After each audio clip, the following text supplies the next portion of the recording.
నిజామాబాద్ నగరంలో చిరు వ్యాపారస్తులపై తైబజార్ పేరుతో జరుగుతున్న డబ్బుల వసూళ్లు తీవ్ర వివాదాస్పదంగా మారాయి.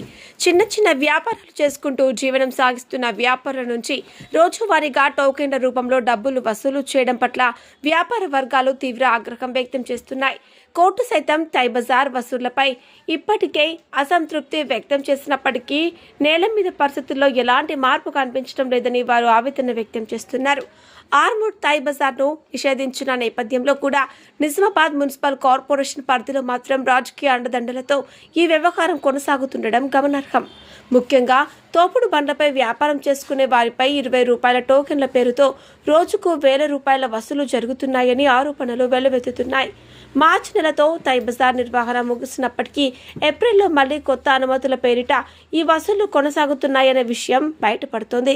మున్సిపల్ కార్పొరేషన్ మేయర్ కార్పొరేటర్లు నిర్ణయంపై ఆధారపడి తైబజార్ కొనసాగుతుందా లేదా అన్నది అనిశ్చితిలో ఉండగా అధికారికంగా అనుమతి లేకపోయినా కూడా వసూలు జరుగుతుండటం పట్ల అనుమానాలకు తావిస్తోంది.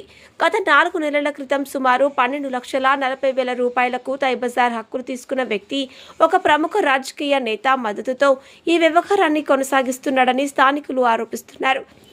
ఇంతటి అక్రమ వసూలు జరుగుతున్నప్పటికీ మున్సిపల్ కమిషనర్ సహా సంబంధిత అధికారులు చూసి చూడనట్లుగా వ్యవహరిస్తున్నారనే విమర్శలు వినిపిస్తున్నాయి. దీనివల్ల చిరు వ్యాపారస్తులు తీవ్ర ఇబ్బందులు ఎదుర్కొంటూ ఆర్థికంగా నష్టపోతున్నామని, తమపై పడుతున్న అదనపు భారాన్ని భరించడం కష్టమవుతుందని చెప్తున్నారు.